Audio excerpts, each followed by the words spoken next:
Hey, what's going on, ladies and gentlemen? My name is Rayge, and we are back today to finish and wrap up the last and final node here of Dark Dimension for the city section. We're continuing where we left off in the last attempt. We did really meaningful progress. Now, let's see if we can try to finish things up here before we take a break here in the Dark Dimension 7 Global. Let's get right to it. Yeah, we made a really good first attempt, and it's just a matter of cleaning things up. We took care of Hela, but we saw that in this node anyways, the Void Knight dropped, so we definitely want to be focusing on him once we're able to strip away. So this is why I do like Big Time, because if there's a character that does have taunt at the very beginning, well, the good news is that we can actually strip that away and add some disruption. So we're going to be focusing down the middle here, because these zombie Iron Mans can be taken care of now that Hela's no longer in the picture. They can be permanently killed. So be very mindful of that.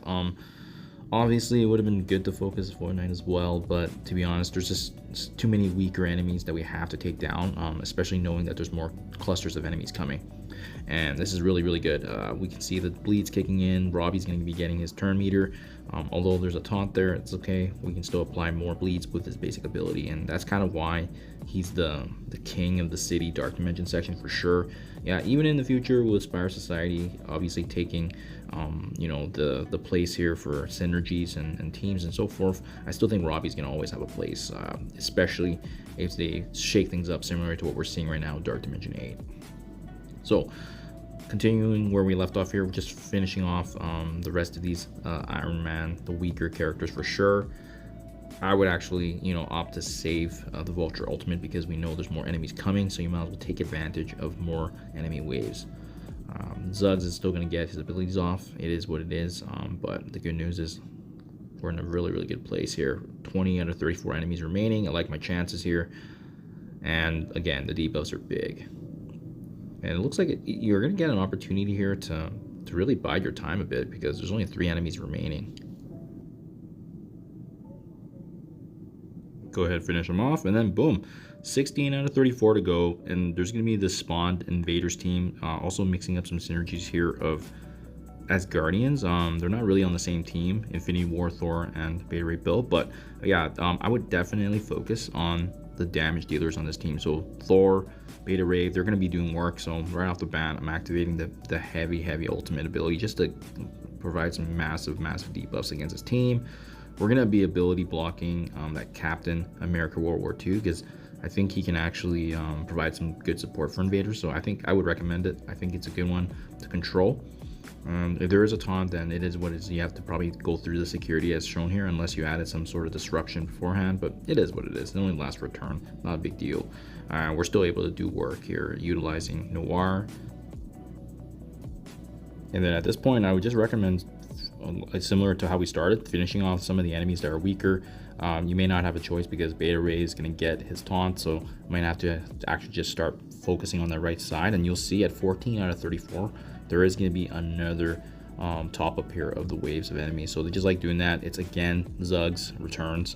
We see some aspects of Hive Mind, so they come out swinging. As you can see, right off the bat, my Robbie was just completely knocked out. So as much as I would have loved to finish this off in 2 attempts, it may not be possible with some of the RNG involved when these characters spawn and utilize especially those ally controlled attacks. So it is what it is.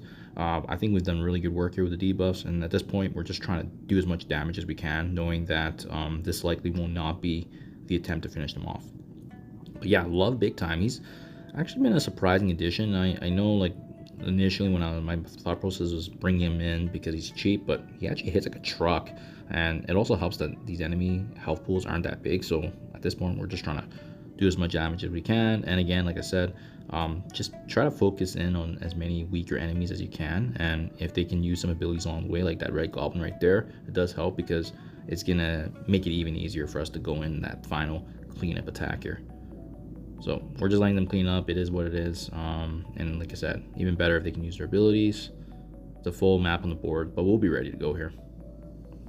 Boom, just like that. That's attack number 2. So that all it takes now is one more attack, guys, so we can dive right into it.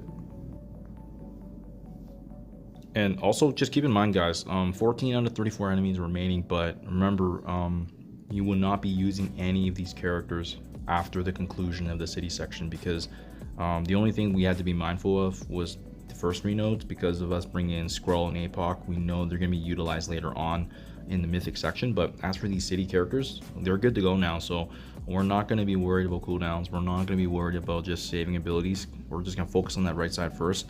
I still think that beta rate Bill and that Thor is a big issue, so that's why you want to have some heavy emphasis on them. And keep in mind, there's going to be a slight top up here of some characters because this is not the full 13 enemies remaining, but we're going to go down the middle and it's the D-bus once again. So overall, very straightforward.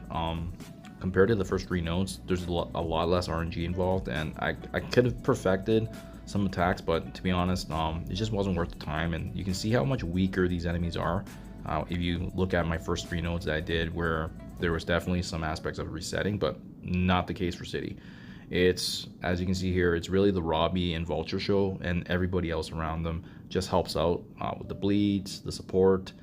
Noir and Peter B have been really big because you obviously need them for Spire Society being incursion raids, spotlight raids. But yeah, it's been really good.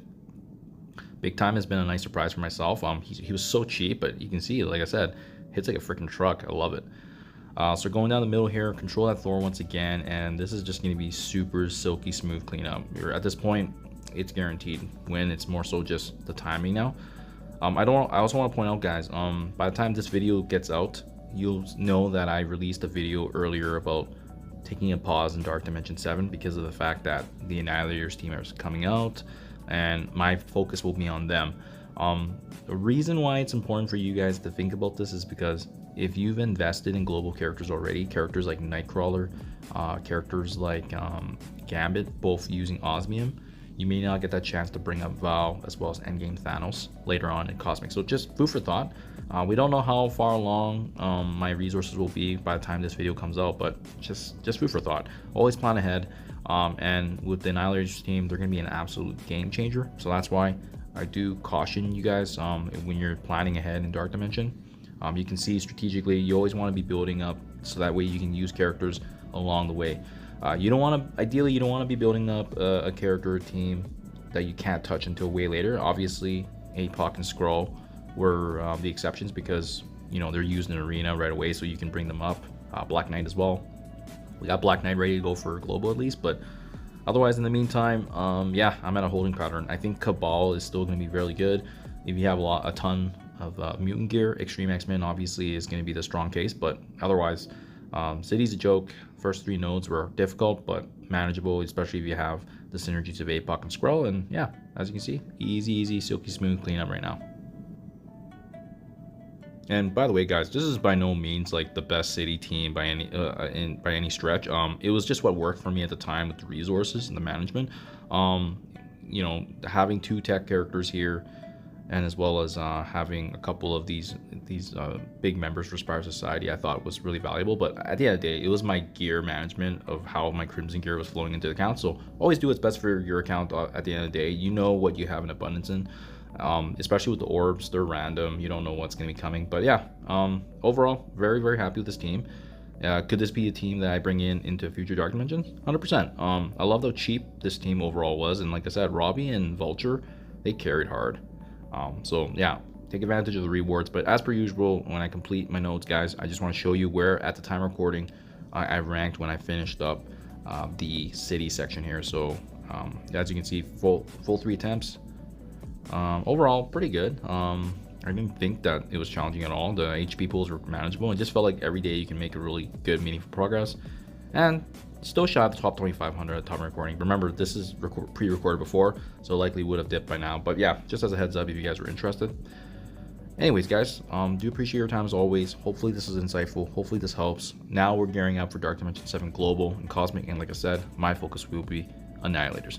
Thank you for your time as always, and I'll catch you guys in the next one.